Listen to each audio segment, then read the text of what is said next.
Tarot है वो Indian astrology या वैदिक एस्ट्रोलॉजी से कितना डिफरेंस है? टैरो कार्ड जो है ना, ये एक एस्ट्रोलॉजी बेसिकली नहीं है। जब शादी हो जाती है तो तीसरे दिन लड़की हमारे पास आती है और बोलती है कि ये आदमी तो किसी काम का नहीं। अब उन लोगों ने जो ग्रह भी मिलाए थे, 36 गुण भी मिलाए थे, अरेंज मैरिज थी, बिल्कुल ठीक फिर है। उन लोगों ने ऐसी कौन सी चीज मिस कर दी कि यदि वो देख लेते तो ये पता चल जाता कि इसके अंदर ये डिस्फंक्शंस हो सकते हैं। लड़के की कुंडली में कमजोर है, उनका स्पर्म काउंट कम हो, या हो सकता है कि वहां पे जो है उनकी एबिलिटीज कम हो। क्या रीजन है आपके अकॉर्डिंग की increase in the sperm count and physical में जो उनको इश्यूज आ में कचरा खाएगा तो कहाँ से स्पर्म आएगा? बच्चे आते हैं 13 साल के, 14 साल के, उनका वजन 110 किलो है। उनकी जो टेस्टिकल है वो एक पुरानी जो मीठी गोली आती थी उतनी है। यदि हम बात करें, कोविड आया, हाँ जी, कोविड के बाद यदि हम बात करें तो कुछ वॉर्स हो गई, जैसे कि हाँ। ऑपरेशन सिंदूर हुआ। ऐसा कोई बुरा समय चल रहा है हमारे देश पे या पूरे पृथ्वी पे? कुछ ट्रांजिट ऐसे बने, कुछ लोगों ने मिथ भी बहुत फैला दिए। ये नहीं कि वो हिंदुस्तान में हो रहा है, बाहर भी। अगले साल का प्रोडक्शन कुछ अच्छा होगा? अगला साल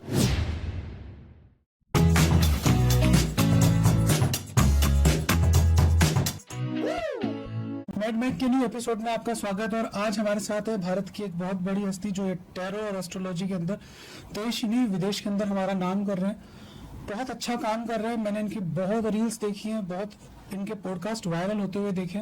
स्वागत है आपका Monika ji. Sir, thank you so very much. And आपने इतना जो है मेरे बारे में बोला तो यही मुझे समझ नहीं आ रहा कि मैं कैसे आपका जो है शुक्रिया अदा करूं। यहाँ पे आपने मुझे इनवाइट किया, अपने इतने बड़े प्लेटफॉर्म पे जो है मुझे मौका दिया, उसके लिए बहुत बहुत धन्यवाद। एंड जब आपका इन्विटेशन आया आपकी टीम की तरफ से तो मुझे पहले लगा कि मैंने कहा अच्छा सर ने इन्वाइट किया है। सो वहाँ पे जो है, बिकॉज मैं अभी दिल्ली में ही करती हूँ, तो this is my first out station podcast, मैं बताना चाहूंगी। सो आपके साथ इतना बड़ा मौका मिला तो thank you so very much sir for giving this opportunity. I am blessed. आपका ये जो जर्नी रहा है टैरो का, हाँ जी। ये इट वाज इजी पाथ और आपने इस रास्ते में बड़े चैलेंजेस महसूस किए कि यार मैं कहा, पेरेंट्स ने बोला होगा, फैमिली ने बोला होगा कि मतलब कहाँ जा रही हो? बिल्कुल सर, क्योंकि चैलेंजेस तो हर चीज में है। एंड आपको सच बताऊं, मेरी लाइफ तो पता नहीं भगवान ने लिखी ऐसी है कि चैलेंजेस ही हैं, बट हाँ, वो चैलेंजेस क्यों लिखे हैं ताकि आज मैं आपके सामने बैठी हूँ, इसीलिए लिखे हैं। बिकॉज कुछ भी चीजें मैं ये सोचती हूँ या मेरा ये मानना है कि चैलेंजेस या स्टॉर्म्स जो भी आपकी लाइफ में आते हैं ना, आपको टेस्ट करने आते हैं। ठीक है, आप जो है कुछ ना कुछ जो है आपको बड़ा मिलने वाला होता है, या कुछ ना कुछ ब्लेसिंग्स भगवान की आपको आने वाली होती है। एंड जो आपका क्वेश्चन है कि इस फैमिली ने मना किया, ऑफकोर्स मैं जो है एक बहुत ही सिंपल फैमिली से हूँ, बैकग्राउंड से, तो वहां पर this type of things are not much being appreciated, this type of profession is not being much appreciated. So initially थोड़ा रेजिस्टेंस था मेरी फैमिली की साइड से कि आप क्या ये टैरो सीख रहे हो, because I am very good at studies, I am double masters. So मतलब आप स्टडीज में कुछ कीजिए, बिकॉज मैंने पहले जॉब किया है, तो मैंने बहुत पॉडकास्ट में पहले बताया, तो आप उसी चीज में कुछ कीजिए। I am author also, I have written books, so आप कंटेंट राइटिंग में कुछ कीजिए, बुक्स लिखिए, मतलब why you are going in this profession. But universe has different plans and मैंने भी कुछ सोच के नहीं किया। मतलब ये है कि इस चीज में like universe grab me in this. अब धीरे धीरे धीरे धीरे चीजें, these are things are expanding, और ये सारी चीजें अपने आप में ही जो है, जब फैमिली को भी लगा कि हाँ हमारा बच्चा कुछ कर रहा है, रिकॉग्निशन मिल रहा है, ये सारी चीजें हैं, तो now they are being settled कि ठीक है कुछ कर रही है अपनी फील्ड में, कुछ नाम कमा रही है, तो ठीक है। लेकिन हाँ, शुरू में रेजिस्टेंस था, बिल्कुल चैलेंजेस बहुत सारे थे।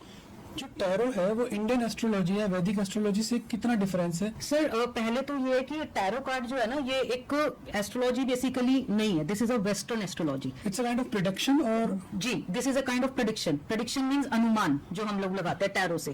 टैरो आपको सिर्फ जो है ना एक करंट सिचुएशन के बारे में बता सकता है, पास्ट के बारे में बता। पास्ट के बारे में बिल्कुल बता सकता है, लेकिन in weeks and months, not in years. मतलब जैसे हमारा मूड एक दिन में जो है, आप कभी एक बार सैड हो रहे हो तो पूरे दिन सैड रहते हो नहीं, कभी खुश भी होते हो, तो टैरो कैचेज एनर्जीज, कि वो आपकी इमीडिएट एनर्जीज कैच करता है कि कभी आप खुश हो, कभी आपका मूड वैसा है। लेकिन एक सर्टेन प्रेडिक्शन, जो परमानेंट प्रेडिक्शंस जो होती है ना हमारे चार्ट्स की या उसकी, वो हमें वैदिक एस्ट्रोलॉजी, जो हमारी जो एक चार्ट बर्थ कुंडली से पता चलती है ना, वो वहां से पता चलती है। Tarot is basically a guidance, कि आप एक करंट सिचुएशन में फंसे हो एंड आपको एक सोल्यूशन चाहिए उसी टाइम का, वो हम टैरो से गाइडेंस ले सकते हैं कि उस टाइम का गाइडेंस जो है हमें टैरो कार्ड से मिल गया कि अभी मुझे एकदम क्या करना है उस चीज के लिए, but not for future, not for long term. मैंने कुछ फिल्मों में देखा कि जो वेस्टर्न मूवीज है कि हाँ उसमें जी। एक फीमेल है जो एक डार्क सा रूम है, उसके अंदर हाँ। एक हल्की सी मटकी लगा के उसके अंदर लाइट जल रही है और फिर वो पत्ते निकाल रही है जी। तो मतलब ऐसा ही सिचुएशन होता है टैरो का रीडर का रूम, ऐसा ही होता है या वो सिर्फ फिल्मों में होता है? देखो सर, फिल्में तो जो कम्प्लीटली आप बता रहे हो वो सब फिल्मों में ही होता है, ऐसा नहीं होता। लेकिन हाँ, क्लिनजिंग बहुत जरूरी है। आप कोई भी जो है जहां पे टैरो कार्ड हो या आप कोई काउंसलिंग सेशन दे रहे हो या कोई भी किसी तरीके का गाइडेंस आप दे रहे हो, आप भी जैसे एक डॉक्टर है तो आप भी कंसल्टेशन देते हैं, तो एक क्लिनजिंग आप भी अपने ऑफिस की क्लिनजिंग करते होंगे। एक ऑरा क्लिनजिंग बहुत जरूरी है, क्योंकि आपके पास जो भी आएगा, जैसे आपके पास पेशेंट्स आते हैं तो दे कैरी नेगेटिव एनर्जीज, तो आपको अपने आप को भी प्रोटेक्ट करना है। मेरे पास जितने क्लाइंट्स आ रहे हैं दे कैरी नेगेटिव एनर्जीज, मुझे अपने ऑरा को भी प्रोटेक्ट करना है, ठीक है, अपने आप को प्रोटेक्ट करना है और उसको भी ठीक करना है, उसको भी हील करना है, उसको पॉजिटिव एनर्जीज देनी है। तो डेफिनेटली क्लिनजिंग जरूरी है। जो वो डार्क रूम दिखाते हैं ना कि थोड़ा सा, यस, लाइट्स हम लोग कम रखते हैं, क्योंकि वहां पर जो है मैं जैसे करती हूँ, मैं कैंडल्स जो है वहां पर यूज करती हूँ। एक पॉजिटिव जो है इंसेंस स्टिक, जो अगरबत्ती हम लोग बोलते हैं, उससे मैं डेली अपने कार्ड्स क्लिंस करना, अपना स्पेस क्लिंस करना वो बहुत जरूरी है। खुद को भी क्लिंस करना बहुत जरूरी है। हर एक रीडिंग के बाद यू हैव टू क्लिंस योरसेल्फ, ताकि उनकी नेगेटिव एनर्जी किसी भी क्लाइंट की आप तक ना आए या आपको हार्म ना करे। तो ये प्रोटेक्शन बहुत जरूरी है। लेकिन वो जो फिल्मों वाला दिखाते हैं कि वो पूरा ऐसे, वो रियल नहीं है। This is not real. It's a good earning business. Sir देखो, बेसिकली जो इसको एक बिजनेस के उस पे ले रहे हैं ना, तो मैं यहाँ पे उसको जस्टिफाई नहीं करूंगी, क्योंकि अगर आप बिजनेस के उस पे ले रहे हो या बिजनेस करने के लिए ले रहे हो, तो आप फिर ये काम जो है ना, ये होता है कि आप किसी के लिए ह्यूमैनिटी सर्व कर रहे हो, ठीक है, आप जो है किसी को कुछ सेवा कर रहे हो, बेसिकली जो हम लोग बोलते हैं, ये काम उस चीज के लिए है। नहीं, लेकिन जैसे एस्ट्रोलॉजर है, हाँ जी, जब वो सेवा कर रहा है अपनी बिल्कुल। विद्या से, हाँ जी, एक डॉक्टर है वो हाँ। अपनी सेवा कर रहा है अपनी विद्या से, तो बिल्कुल। वो उस सेवा से थोड़ा मेवा भी लेता है। बिल्कुल। तो जो टैरो कार्ड रीडर है, ये लोग उस प्रोफेशन से, ऑफ कोर्स उनको अपने बिजनेस को रन करने के लिए हाँ, कुछ पैसा कुछ पैसा चाहिए, स्टाफ बिल्कुल। को देना है, लाइट को देना है, बिल्कुल। तो वो सब मतलब is a good earning business. और देखो, इट डिपेंड्स, ठीक है, लेकिन मैं यहाँ पर ये कहूंगी कि आप अपने कंसल्टेशन चार्जेस नॉमिनल रखिए, ताकि जो है आप इतना हाई मत रखिए, तो फिर तो आप हाई सेगमेंट को टारगेट करो, फिर तो आप बिजनेस कर रहे हो, ठीक है। आप अपने कंसल्टेशन चार्जेस उतने रखिए कि एक जो आम इंसान है, जो एक लोअर मिडिल क्लास भी है या जो भी है, वो आपके पास कॉन्टेक्ट कर सके, या वो आपसे जो है कुछ ना कुछ है ना, कोई गाइडेंस है या कुछ आप उसको दे सके, वो कंसल्टेशन दे सके। मेरे पास जितने भी क्लाइंट्स आते हैं, ऑफ कोर्स फ्री रीडिंग कुछ भी नहीं है, बट कभी कभार अगर कुछ ऐसी चीजें हैं या जो कोई बहुत ही ज्यादा जो है मजबूर है कुछ है, तो मैं वहां पर फ्री रीडिंग भी देती हूँ उनको। ऐसा नहीं है कि दिस इज कमर्शियल एंड वो है। देखो, ऑफ कोर्स कोई जानबूझ के अगर उस चीज का फायदा उठा रहा है या बेनिफिट उठा रहा है, दैट इज रॉन्ग, बट कोई सच में अगर मजबूर है और उसको सच में गाइडेंस चाहिए, तो I do provide free readings, कि उनको थोड़ा सा जो है वहां पे गाइडेंस दे दिया, कंसल्टेशन दे दिया। जैसे मेरे खुद के क्लाइंट्स भी हैं, कंसल्टेशन ले लिया, बट जैसे फॉलो अप के लिए आते हैं ना, आपके पास भी पेशेंट्स आते हैं, तो मैं फॉलो अप का जो है व्हाट्सएप पे वो मैसेज करते हो, तो मैं उनको फ्री में मतलब वहां पर गाइड कर देती हूँ। ये नहीं कि वो रोज रोज मुझसे कंसल्टेशन ले रहे हैं। फॉलो अप मैसेजेस जो है वहां पर मैं उनके साथ रखती हूँ, तो वो दैट इज फ्री, मतलब उसका कोई चार्जेस नहीं है, या वहां पे मैं कोई उसका चार्ज नहीं करती। सो बेसिकली मेरा जो यहाँ पर एक पर्पज है ना, to provide a clarity guidance, इसको एज अ बिजनेस की तरह ना देख के एज अ सर्व ह्यूमैनिटी, कि इंसानियत के लिए कुछ कीजिए। एंड ऑफ कोर्स आपकी बात सही है कि हाँ, ऑफ कोर्स कुछ पैसा तो चाहिए, क्योंकि सारे एक्सपेंसेस भी रन करने एंड कॉस्टिंग भी निकालनी है, तो उसको थोड़ा सा मिनिमल रखिए, उतना ही रखिए कि जितना जो है आपका उसमें वो भी हो जाए, कोई नुकसान ना लगे, एंड आप जो है अच्छे से अपना काम भी कर सके। तो जो मैक्सिमम आपके पास लोग आते हैं, हाँ जी, क्लाइंट्स आते हैं या परेशान लोग आते हैं, उनकी मेन प्रॉब्लम्स क्या होती है? मेन प्रॉब्लम सर आजकल जो सबसे ज्यादा है वो रिलेशनशिप को लेके है, ठीक है। Relationship, husband wife, boyfriend girlfriend, mother father, कुछ इस तरह से, किस तरह से? हस्बैंड वाइफ, एक्स्ट्रा मैरिटल बहुत कॉमन है, एंड जेनजीज। मेरे पास जो आजकल ज्यादा जो टारगेट सेगमेंट है ना, that is of youth, Gen Zs, like 20s, ठीक है, 20s 30s वाले लोग जो हैं वो ज्यादा है। उनका प्रॉब्लम क्या है, they don't have a clear understanding what is the relationship is actually. Why? Because आजकल जो है सिचुएशनशिप, नैनोशिप, माइक्रो डेटिंग एंड इतने सारे वो आ गए हैं, इन बच्चों को आजकल पता ही नहीं है कि हम लोग कर क्या रहे हैं या किस तरीके से चीजें जो है उस तरीके से करनी है। तो they came to me for a clarity कि मैम वो मुझे चीट तो नहीं कर रहा, वो कोई थर्ड पार्टी सिचुएशन में तो नहीं है। एंड आपने हस्बैंड वाइफ बोला, तो यस, एक्स्ट्रा मैरिटल, मेरे हस्बैंड का कहीं बाहर अफेयर तो नहीं है, मेरी वाइफ का कहीं बाहर अफेयर तो नहीं है, मतलब ये सारी चीजें। Relationships is the very very you know complicated मैं कहूंगी यहाँ पे, एंड ट्रेंडिंग थिंग, जिसके लिए लोग मेरे पास कंसल्ट करने आते हैं बेसिकली। सो दैट्स वाई जो है मैंने अपना फनल भी एक अभी recently I am honoured with my 3rd national award as a dynamic youth leader, उसमें भी जो है मेरा मोटो वहां पर यही है, मैंने यही बताया कि to provide a clarity to youth, क्योंकि वहां पर क्या है ना, आजकल क्लैरिटी नहीं है। आपने भी देखा होगा, हम लोग बहुत केसेस देखते हैं, बच्चे छोटे छोटे सुसाइड कर रहे हैं बिना किसी रीजन के, अभी जिंदगी शुरू भी नहीं हुई है एंड वो वहां पर खत्म कर रहे हैं, ठीक है। सो वो सारी चीजों में उनके पास कोई एक समझाने के लिए, क्योंकि कई बार सिचुएशन ऐसी होती है, हम अपने पेरेंट्स से बात नहीं कर सकते, हमें जो है एक शर्म लगती है कि वो मेरे को क्या सोचेगा या जज करेगा, हम किसी दोस्त से बात नहीं कर सकते। एक इंसान जो है न्यूट्रल होके, नॉन जजमेंटल होके वहां पर एक जो है उनको क्लैरिटी दे सके, सके, ना कि उनकी सिचुएशन का फायदा उठा सके। सो मेरा पर्पज अभी यही है कि जो मेरे पास भी लोग आते हैं, या जो, क्योंकि मेरे पास बहुत स्कूल के बच्चे भी आते हैं कंसल्ट करने के लिए, वहां पे क्लैरिटी देना, क्योंकि आजकल पेरेंट्स को पता ही नहीं है कि उनके बच्चों की लाइफ में चल क्या रहा है। They don't know, they don't have time, and even बच्चे भी नहीं उनको बताते कि हमारी लाइफ में क्या चल रहा है। मतलब बस ऊपर ऊपर से ठीक है, पढ़ लिया, खा लिया, घूम लिया, बस इतना ही, बट एक्चुअली उनके माइंड में चल क्या रहा है, what about their mental health, वो चीज जो है वहां पर जो है ना, एक जो है वहां एक फ्रेंड जो आपको उनके साथ एक फ्रेंडशिप क्रिएट करनी पड़ती है वहां पे, ताकि वो आपको जो है सच बता सकें, एक अपने दिल का हाल बता सकें, उनके माइंड में क्या चल रहा है, क्योंकि they are very vulnerable, they are unpredictable. आजकल के जो बच्चे हैं, आजकल के यूथ है, उनका माइंड बहुत अनप्रिडिक्टेबल है। सो वो सारी चीजें हैं। तो आप उनकी हेल्प किस तरह से करते हैं? By guiding, by counselling sessions. पहले उनकी प्रॉब्लम है क्या, ठीक है, क्योंकि वहां पर क्या है कि आपको उनके साथ एक फ्रेंडली एनवायरनमेंट क्रिएट करना है। वहां पर अगर आप ज्ञान दोगे तो वो भाग जाएगा, बच्चा दोबारा आएगा ही नहीं आपके पास कंसल्ट करने। आपको सबसे पहले तो उनके साथ एक फ्रेंडशिप बॉन्ड क्रिएट करना है, उनको अपना बनाना है, उनको ये बताना है हाँ कि मैं तुम्हारी प्रॉब्लम समझूं, एंड बिना एक जजमेंट किए, नॉन जजमेंटल, एंड फिर उनको जो है एक सही रास्ता दिखाना है। तो वहां पे कुछ हीलिंग सेशंस होते हैं जो मैंने यहाँ पे, बीइंग अ साइकोलॉजिस्ट, तो कुछ थेरेपीज होती है, डिपेंड्स ऑन द सिचुएशन कि बच्चे को कितना रिक्वायरमेंट है या कितनी क्लाइंट को नीड है, उसके according he I started the treatment and counselling sessions के थ्रू। ये सारी, of course it's a time taking process, because मेरा जो भी ट्रीटमेंट है या मेरा जो भी हीलिंग प्रोसीजर है, that is all like non clinical, जो हम लोग बोलते हैं। मैं कोई मेडिसिन प्रिस्क्राइब नहीं करती हूँ, एंड मैं कोई भी ऐसा कुछ भी प्रिस्क्राइब नहीं करती हूँ। जस्ट हीलिंग फ्रीक्वेंसीज होती हैं, कुछ रेमेडीज वहां पर होती हैं, कुछ चैंटिंग्स होते हैं, कुछ नाम जप्स होते हैं, उस टाइप से। तो ये एक पूरा प्रॉपर प्रोसीजर, एंड हाँ with follow up. Of course ये आपको जो है थोड़ा सा वहां पे फॉलो अप करना पड़ता है उनके साथ, कि वो प्रॉपर जो है फॉलो कर रही है चीजें, नहीं कर रही, तो एक फॉलो अप जो है वहां पे जो है बहुत जरूरी है। तो उसमें आप ये टैरो, एस्ट्रोलॉजी, इन सब की भी हेल्प लेते हैं? बिल्कुल, अगर वहां पर रिक्वायर्ड होता है कि जैसे सपोज प्रेडिक्शंस के साथ साथ है, तो वहां पे tarot and numerology and a combination of वैदिक एस्ट्रोलॉजी, तो वो तीनों देख के ही मैं वहां पर उनको गाइड करती हूँ। जैसे सपोज मेरे पास अगर कोई क्लाइंट आया, मैं आपको छोटा सा एग्जांपल देके बताती हूँ, एंड वो कंफ्यूज है कि मैं जिसके साथ रिलेशनशिप में हूँ वो सीरियस है कि नहीं, कमिटमेंट देगा कि नहीं, तो that thing I check from tarot as well as from birth kundli, क्योंकि यहाँ पे जो है ना बर्थ कुंडली हमें बहुत सारे राज बताता है। ये बंदा कितना जेन्युइन है, कितना सच्चा है, कितना झूठा है, मैनिपुलेट कर रहा है, या पहले भी मल्टीपल रिलेशनशिप्स में है, क्या है, वो चीज बहुत जरूरी है। तो मैं एक सारा जो है वहां पे डीप एनालिसिस करके, कॉम्बिनेशन ऑफ न्यूमरोलॉजी, वैदिक एंड टैरो, फिर उनको वहां पर गाइड करती हूँ कि ये बंदा जेन्युइन है या नहीं है, या आपको इनके साथ आगे किस तरीके से प्रोसीड करना है। लेकिन जैसे आपने कहा बर्थ कुंडली, हाँ जी, आप बर्थ कुंडली जो है कि आप इंडिया में हो, हाँ जी, हिंदू हो, तो ये बर्थ कुंडली देखोगे। हाँ जी, पर यदि आप यूएस में हो तो वहाँ तो बर्थ कुंडली का कॉन्सेप्ट ही नहीं। बिल्कुल बिल्कुल। तो वो लोग कैसे, मतलब क्या उनके रिलेशनशिप अच्छे नहीं है, या वो हमसे बुरी पोजीशंस में?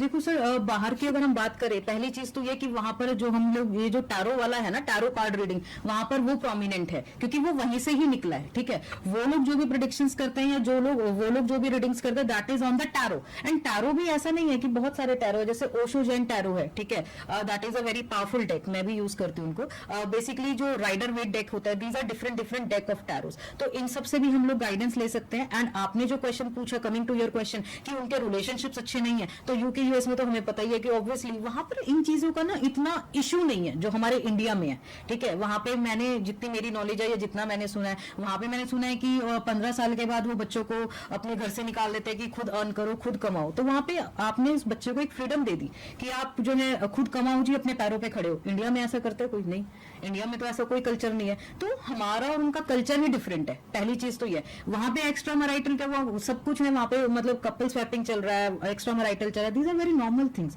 वहां वेस्टर्न कल्चर को तो मतलब आप बीट कर ही नहीं सकते कंपेयर टू इंडियन, या कुछ है, और करना भी नहीं है, क्योंकि वो हमारे इंडियन में तो कल्चर में फिट होता ही नहीं है। वो उनकी जो है संस्कृति है, उनके लिए ये सब चीजें बहुत नॉर्मल है, या ये सारी चीजें जो है उनका मेरे ख्याल जितना जो भी है कि उनको कोई फर्क भी नहीं पड़ता। शादी चल रही है, डिवोर्स ले रहे हैं, ठीक है, दोबारा कर रहे हैं, फिर डिवोर्स ले रहे हैं, they are into multiple marriages, या नहीं भी कर रहे, लिव इन में भी रह रहे हैं। Live in is very very common in the western countries. ये अब तो इंडिया में भी बहुत कॉमन हाँ, है। इंडिया में भी कॉमन है, बिल्कुल इंडिया में भी कॉमन है। ये सारी चीजें आ कहाँ से रही है? आ भी तो वहीं से ही रही है। We are copying western culture, लेकिन गलत नहीं है, मैं उस चीज को गलत नहीं ठहराऊंगी। अगर लिव इन में रहना गलत नहीं है आपके हिसाब से? नहीं, लिव इन में रहना गलत नहीं है। अगर जो है आप एक क्लैरिटी के साथ रह रहे हो, उस चीज में जो मैं कहूंगी लिव इन में रहना गलत नहीं है। गलत वो चीज में है कि जहां पर आप किसी को चीट कर रहे हो, या जहां पे जो है आप किसी की सिचुएशन का जो है एडवांटेज उठा रहे हो। आप मेरे को ये बताइए, चलिए मैं आपसे एक क्वेश्चन पूछती हूँ सर। एक शादी, ठीक है, जो कि खत्म हो चुकी है, भावनात्मक तौर पे खत्म हो चुकी है, सब कुछ खत्म हो चुका है, बट स्टिल डिवोर्स नहीं ले रही ड्यू टू सोसाइटल, वो ज्यादा बेटर है या लिव इन में खुशी खुशी दो लोग रह रहे हैं, वो ज्यादा बेटर है? वो बताइए। ये पर्सनल चॉइस है। यदि उनको ऐसा लगता है कि हम इस रिलेशनशिप में बहुत अच्छा ग्रो कर रहे हैं, पीसफुल है, तो रह सकते हैं। बिल्कुल। तो देखो, अगर दो बंदे साथ में खुश हैं तो ठीक है, क्या दिक्कत है? और एक शादी में मर मर के, वो घिस घिस के, कट कट के, वहां पे मतलब मुझे ये चीज समझ नहीं आती कि why to stay in that relationship या why to stay in that marriage. आप उसको एंड कर दीजिए। पर इंडिया के अंदर मुझे लगता है कि 50% रिलेशनशिप और शादियां ऐसी ही चल रही हैं। 50% नहीं सर, 90%। अब आपके हिसाब से 90% लोगों को डिवोर्स लेके या बिना लिए लिव इन में रहना चाहिए, ये भी तो गलत हो जाएगा। नहीं, ये ऐसा नहीं मैंने कहा कि बिना डिवोर्स लिए लिव इन में रहिए। लिव इन का ऑप्शन जो है, मैं यहाँ पे बैचलर्स के लिए बता रही हूँ, not for the married couples. Married couples के लिए है कि देखो, सीधा सा है, मैं बोलना आसान है ऑफ कोर्स, क्योंकि मेरी जो है, मैं अपनी ही बात करूं, क्योंकि तो वहां पे भी डिवोर्स इज नॉट कॉमन। हम लोग के यहाँ ऐसा नहीं है कि शादी नहीं चल रही है, जो कुछ भी तो जी डिवोर्स ले लो। Divorce is like a very, आप कह लीजिए, एक शर्मिंदगी, ठीक है, हमारी सोसाइटी में। डिवोर्स इज लाइक, चाहे गलती लड़के की हो, चाहे उसने ही सब कुछ किया हो, बट तब भी गलती किसकी है? लड़की की है, उसी ने कुछ किया होगा। तो ये चीजें हैं, because we are in a male dominant society.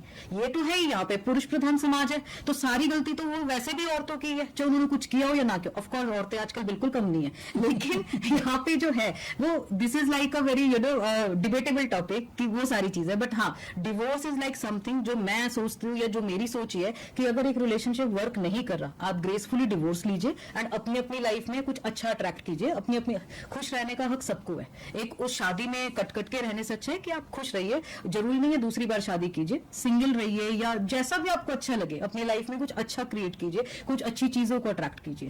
तो आपके हिसाब से शादी से पहले बर्थ डेट मिलाना, कुंडलिनी मिलाना, हाँ जी, ये सही चीज है?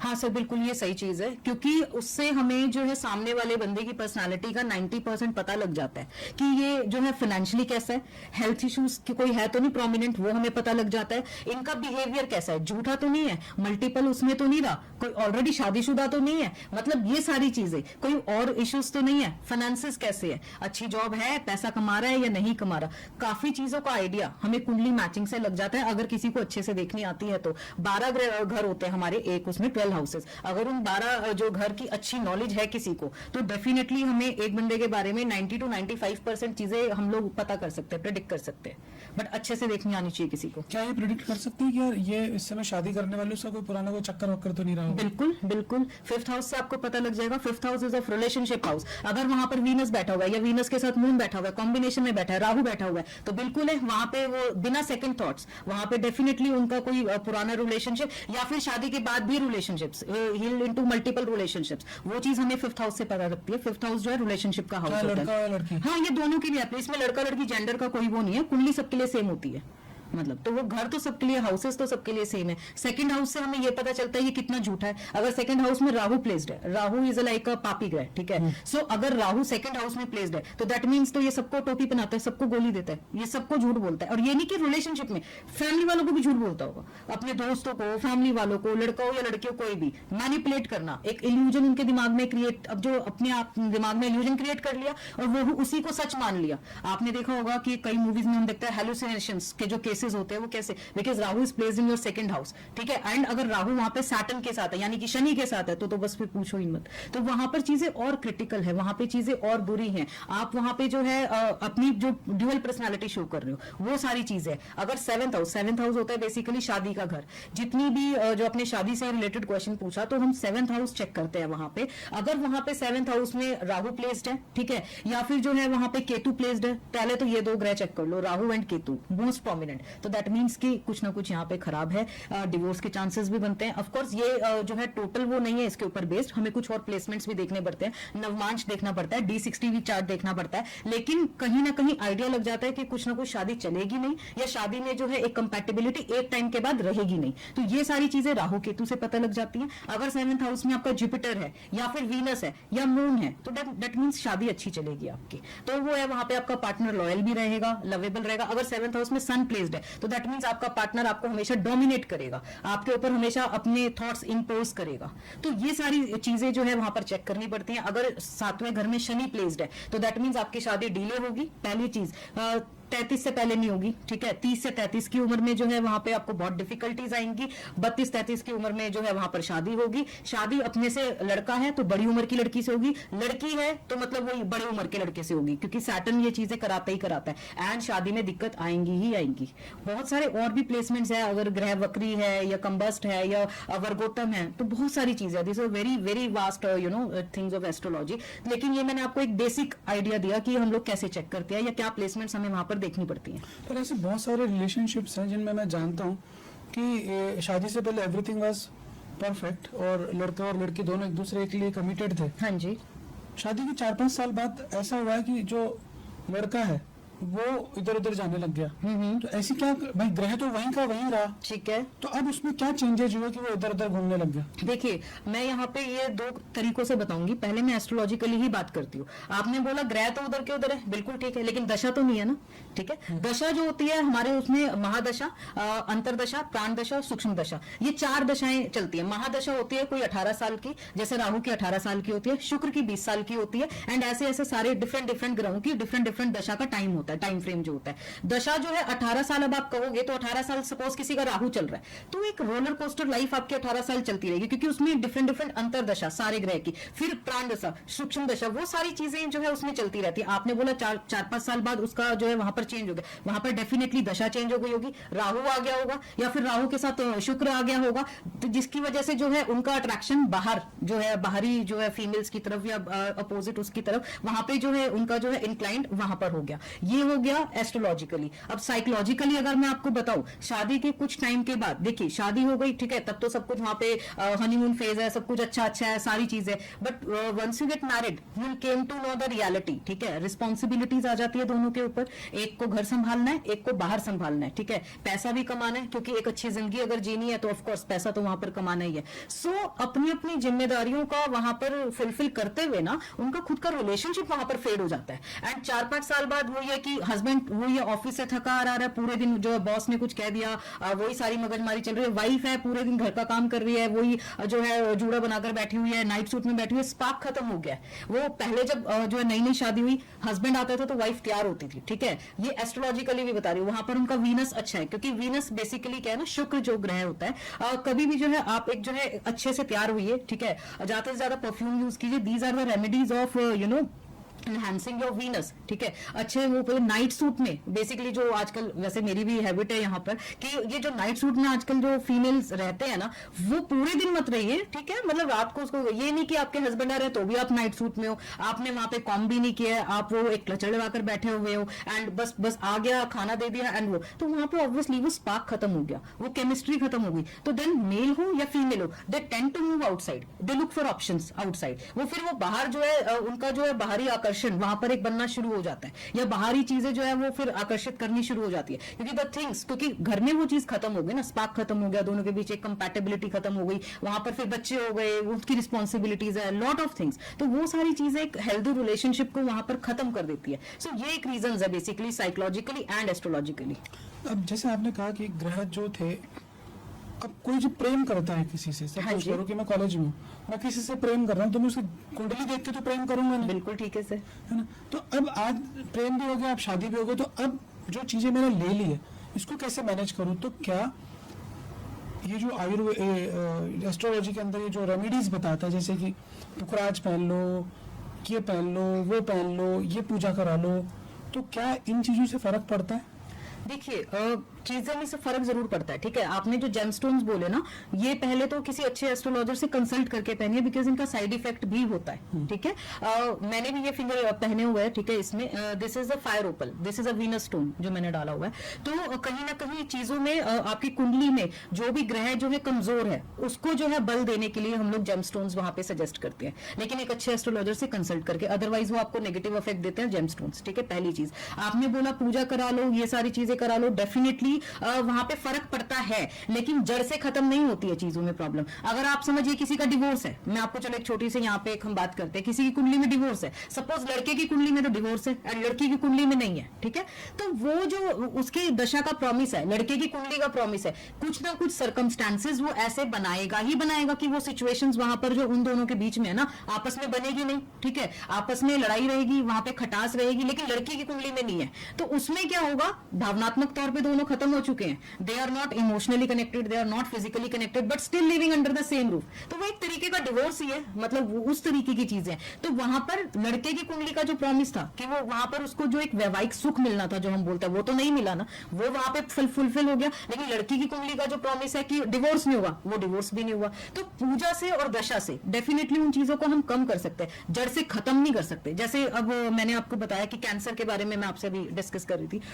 मेरी मदर को कैंसर हुआ था इन 2021, वहां पे हमने उनका ट्रीटमेंट कराया, सारी चीजें हैं हम लोग। लेकिन अभी भी क्योंकि मतलब ऑफ कोर्स अभी वो बहुत अच्छी लाइफ जी रहे हैं, या सब कुछ है, लेकिन मैंने बहुत सारे सेलिब्रिटीज का देखा है। मैंने अभी वो ताहिरा खुराना है, आयुष्मान खुराना जी की वाइफ, उनका ही सुना है कि उनका दोबारा कैंसर वहां पे जो है डेवलप हो गया है। And cancer is a thing कि वो कभी भी डेवलप दोबारा हो सकता है, जड़ से खत्म नहीं होता कभी भी।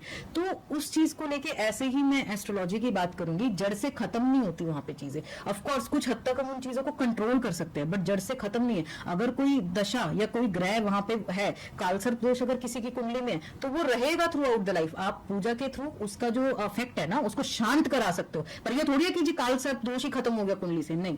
आपने जो उसका एडवर्स इफेक्ट था उसको कम करा दिया, उसको जो है वहां पे आपको उसके जो है एडवर्स इफेक्ट्स नहीं मिलेंगे या कम मिलेंगे, पर ये नहीं है कि वो वहां पे खत्म हो गया। खत्म वाला ऐसा कोई चीज नहीं, कोई नहीं कर सकता, फिर तो हम लोग ही ब्रह्मा जी होते अगर ऐसा हो जाता। तो ऐसा कुछ भी नहीं है, चीजें कंट्रोल की जा सकती है, खत्म नहीं होती। आपने भी एस्ट्रोलॉजी की बात करी, ग्रहों की बात करी। अब क्योंकि मैं लोगों को देखता हूँ, इलाज करता हूँ, और कई बार मुझे ताज्जुब भी होता है कि इतना यंग लड़का है, इसको इस तरह के डिस्फंक्शंस कैसे हो सकते हैं। तो हम मारवाड़ियों की शादी में करोड़ों रुपए का इन्वेस्टमेंट होता है जी, है ना, हजारों लोगों को दावत दी जाती है। बिल्कुल। अब जब शादी हो जाती है तो तीसरे दिन लड़की हमारे पास आती है और बोलती है कि ये आदमी तो किसी काम का नहीं।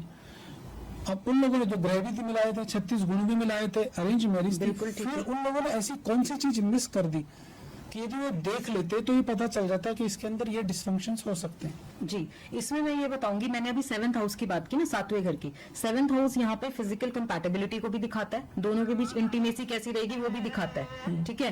एंड अगर वहां पे शुक्र लड़के की कुंडली में कमजोर है, वीक है, डेबिलिटेटेड है, कंबस्ट है, तो डेफिनेटली ये प्रॉब्लम आएंगी ही आएंगी, वहां पर फेस करनी ही पड़ेंगी, ठीक है। हो सकता है कि वहां पर जो है उनका स्पर्म काउंट कम हो, या हो सकता है कि वहां पे जो है उनकी एबिलिटीज कम हो, कुछ ना कुछ दिक्कत वहां पे रहेगी ही रहेगी। एंड एक चीज और भी है, हम लोग जो है गुण जो आपने बोला ना, हम लोग गुण मिलाते हैं, उसमें एक गुण होता है जो मैत्री का होता है, ठीक है। मैत्री फिजिकल कंपैटिबिलिटी के लिए ही होता है बेसिकली। वहां पे आप देखिए कि मैत्री में कितने नंबर है दोनों के, ठीक है, वो चीज वहां पर चेक कीजिए। एंड ये चीज जो है लड़के की कुंडली में शुक्र, लड़की की कुंडली में मंगल, ठीक है। कई बार आपने देखा होगा कि लड़की भी जो है आफ्टर मैरिज कंसीव नहीं कर पाती, ठीक है, या वहां पे उनके फीमेल रिप्रोडक्टिव सिस्टम है उसमें कुछ प्रॉब्लम है, या वो सारी चीजें। तो ये क्यों होता है? दैट इज बिकॉज ऑफ मंगल। अगर उनका मंगल कंबस्ट है, रेट्रोगेड है, डेबिलिटेटेड है, तो ये जो है दोनों ग्रह ऐसे होते हैं कि आपको वहां पर चेक करना ही करना है। अब इसका सोल्यूशन, ठीक है,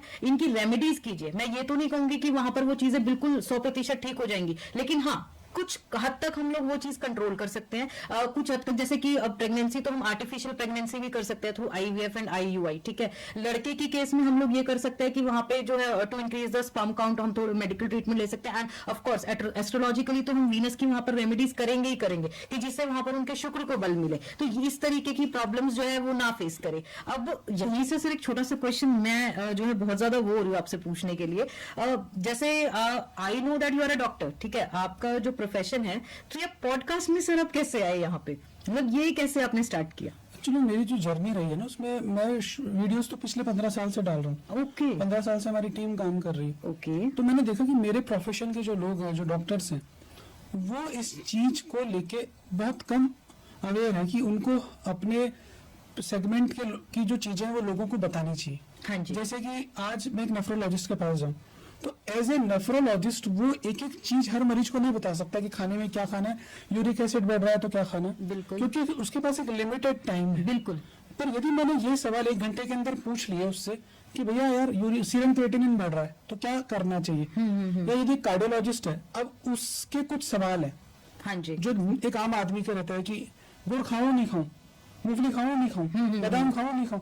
यदि मैं सारे सवाल मेरे पॉडकास्ट में पूछ लूंगा तो हो सकता है पब्लिक को अवेयरनेस हो जाए। बिल्कुल दूसरा, मैं जिस शहर में रह रहा हाँ हूँ जी। वो 2 टायर सिटी है, बिल्कुल मैं जयपुर में रह रहा हूँ। हाँ जी तो यहाँ के जो लोग हैं, राजस्थान के जो डॉक्टर्स हैं, उनका एक्सपोजर दिल्ली और बॉम्बे जैसा नहीं है। बिल्कुल सर पर ग्रेजुएशन तो उन्होंने उन्हीं सब कॉलेज से किया है, बिल्कुल। पीजीआई चंडीगढ़ से और एम्स से ही किया है।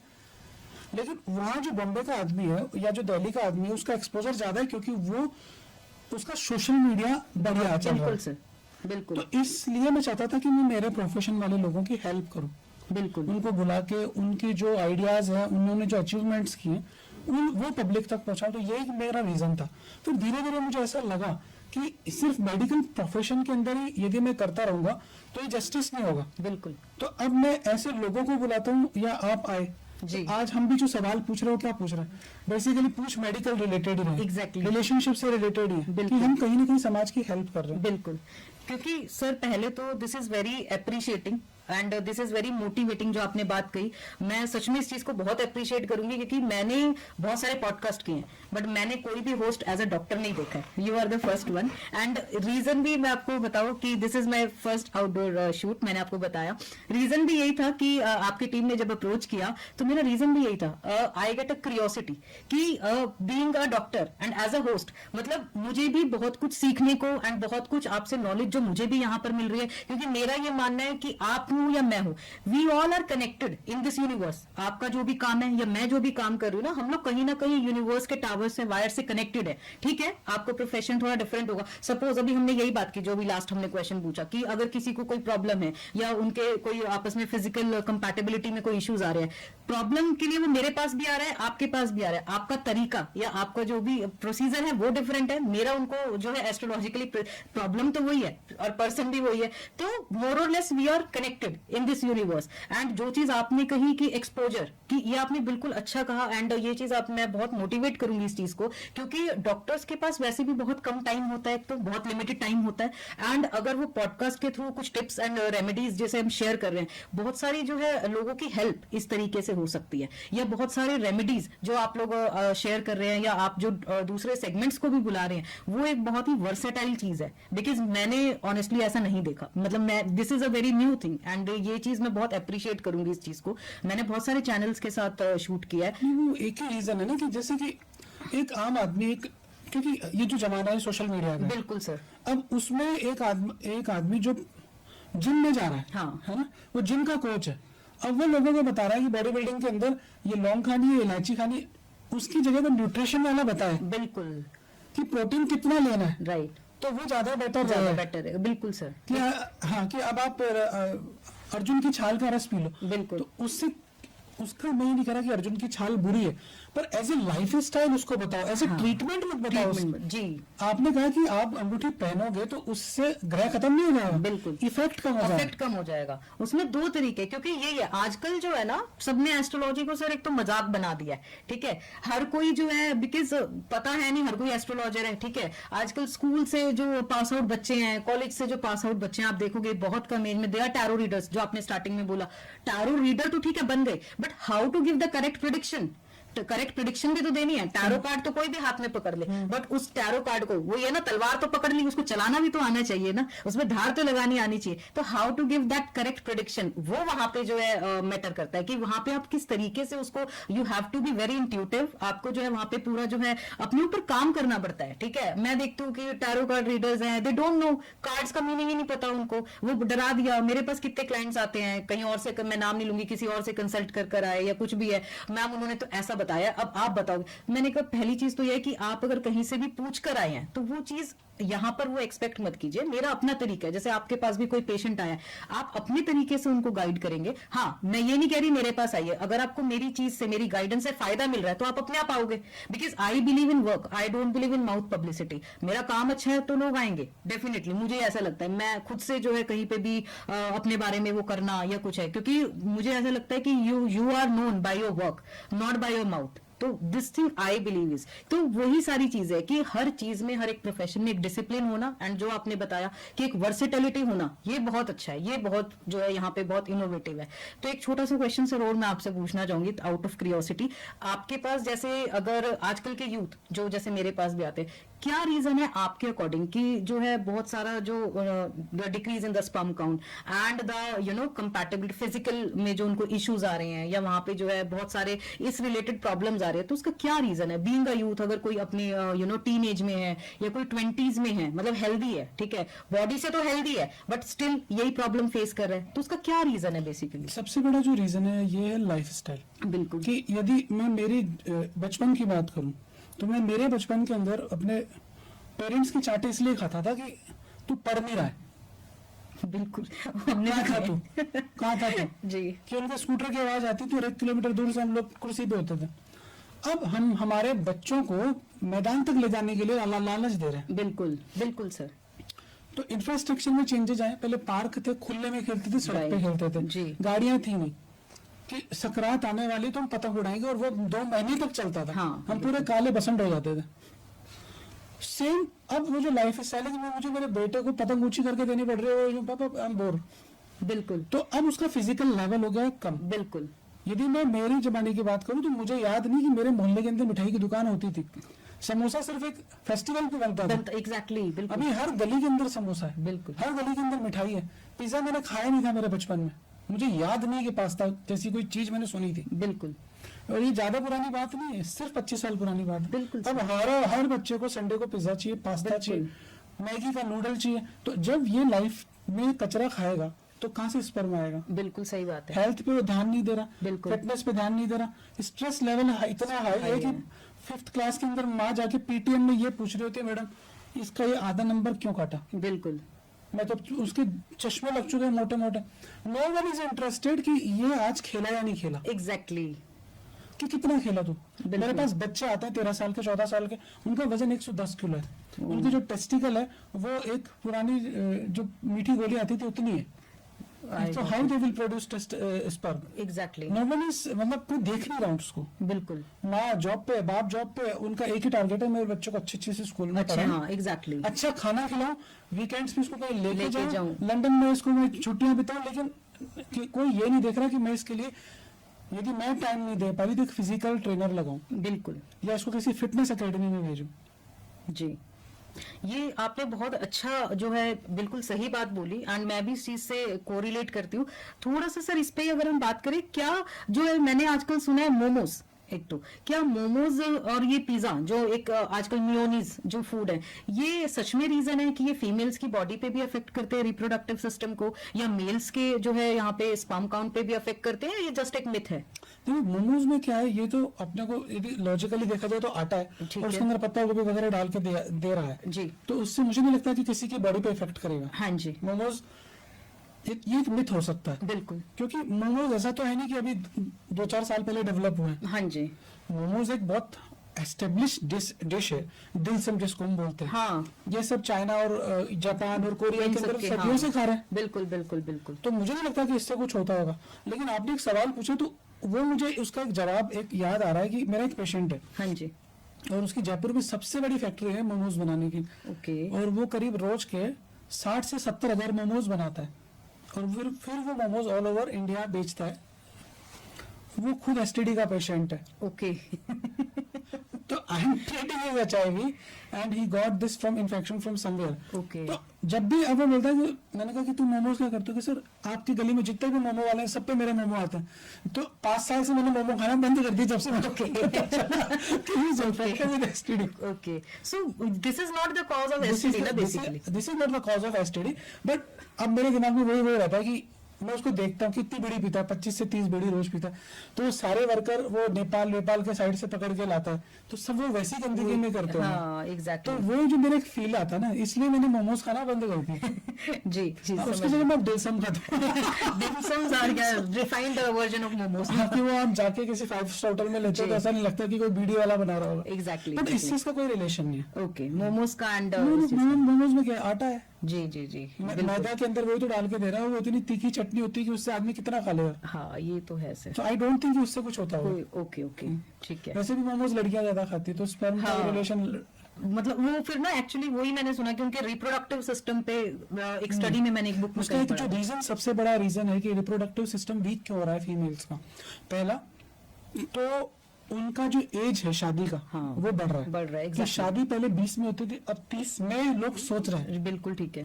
एक नॉर्मल आदमी की शादी बहुत जल्दी हो जाती थी पुराने जमाने में, तो वो जल्दी बच्चा प्लान कर लेते थे। हाँ जी। 20-22 तक आते आते उनके 1-2 बच्चे हो जाते थे। जी। 25 तक लाइफ के अंदर बच्चे खत्म हो जाते थे।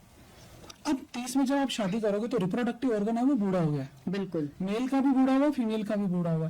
प्लस फीमेल्स जो है वो आजकल एक्स्ट्रा वैराइटल्स में रहती हैं, Right। तो वो कई बार आईपीएल ये जो इस तरह की चीजें होती है वो ले लेती हैं। IPL is not good for health. It's not good for, of course it's not good for health. Okay, This is so not a protein what should value। We take for the contraception and all this thing फिर?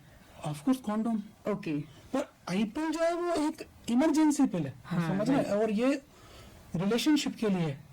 पर right. मैं कई लोगों को देखता हूँ कि कई मेडिकल स्टोर के काउंटर चली आईपीएल की वजह से रहे। बिल्कुल बहुत ज्यादा कि ये तो स्कूल वाली लड़की आईपीएल खा रही है, कॉलेज वाली लड़की आईपीएल खा रही है, एक लड़की वीक में महीने में 3 बार आईपीएल खा रही है। बिल्कुल तो वो हार्मोन जो है वो उसके सिस्टम को खराब कर देता है। राइट। बिल्कुल सर। इसमें कई ऐसे भी फीमेल्स आते हैं जो ड्यूरिंग इंटरकोर्स उनके बच्चे लग जाते हैं, तो फिर वो हाँ। एमटीपी पिल्स लेते हैं। राइट। तो अब उसमें कई बार जो बच्चा होता है उसका प्रॉपर क्लीनिंग नहीं होता, क्लीनिंग नहीं हो पाती। तो राइट। वो भी एक रीजन है फीमेल इनफर्टिलिटी का। बिल्कुल उनके ट्यूब्स ब्लॉक हो जाते हैं। Right right. These are the very common problems and मेरे पास भी कुछ फीमेल्स, मतलब of course I am not into this, but for the you know counselling sessions के लिए मेरे पास ऐसी फीमेल्स आते हैं, बिकॉज सर्टेन जो है यहाँ पे आजकल तो है पोस्टमार्टम, वो डिप्रेशन आ जाता है आफ्टर प्रेगनेंसी एंड एवरीथिंग, उसके लिए काउंसलिंग सेशंस के लिए भी एंड लॉट ऑफ प्रॉब्लम्स। ये बात आपकी बिल्कुल ठीक है, they have to face a lot of things and of course I agree with you कि these pills are not good for health, they are not safe actually. बिल्कुल। तो अब आपने मुझे जो सवाल पूछा कि मैंने आपसे पूछा कि करोड़ों की शादी है मारवाड़ी, और आपने कहा कि इसका पता कर दें। सेम विद लड़की, जी कि लड़की की प्रीवियस रिलेशनशिप है या नहीं, क्योंकि मैं बहुत सारी फीमेल्स को देखता हूँ रिलेशनशिप के अंदर हाँ जी। कि जब वो शादी में आती है तो उनकी प्रीवियस रिलेशनशिप होता है, वहां तक तो ठीक है, लेकिन वो उसको कैरी कर रही होती है। राइट। अभी आपने सोनम चौहान का केस सुना था, बिल्कुल जिसमें बिल्कुल वो नई शादी के बाद अपने हस्बैंड को मार दिया। बिल्कुल। तो ये सब चीजें क्या कुंडली से पता कर सकते हैं? सर बिल्कुल पता कर सकते हैं। कैसे पता कर सकते हैं? अगर फीमेल की जो है ना, हम लोग बेसिकली फीमेल की कुंडली में ना मंगल जो ग्रह होता है, मार्स, ठीक है, वो कहीं ना कहीं मेल एनर्जी को डिपिक्ट करता है। अगर उनका मार्स 5th हाउस में है या फिर शुक्र के साथ है, अगर वीनस एंड मार्स का कंजंक्शन है, कंजंक्शन का मतलब है वीनस और मार्स साथ में बैठे हुए हैं 5th हाउस में, 7th हाउस में, डेफिनेटली उनके जो है अफेयर होंगे ही होंगे, शादी के बाद भी होंगे और शादी से पहले तक भी हो सकते हैं। और जो ये सोनम चौहान का केस आप बता रहे हैं, डेफिनेटली जो है उनकी कुंडली में कुछ ना कुछ प्लेसमेंट्स, वीनस एंड मार्स के कंजंक्शंस या फिर जो है वीनस एंड मून का कंजंक्शन, ठीक है, यानी कि मून यानी कि जो है चंद्र और शुक्र, इन दोनों ग्रह अगर साथ बैठे हैं 5th हाउस में, ठीक है, 5th हाउस रिलेशनशिप का हाउस होता है जो मैंने बताया, उसमें बैठे हुए हैं, 7th हाउस शादी का घर होता है, तो एक्स्ट्रा मैरिटल के भी वहां पे बहुत ज्यादा चांसेस हैं। या फिर कोई पिछला प्यार जो शादी से पहले ही प्यार है, ठीक है, फैमिली प्रेशर में वो हाँ तो कर दी,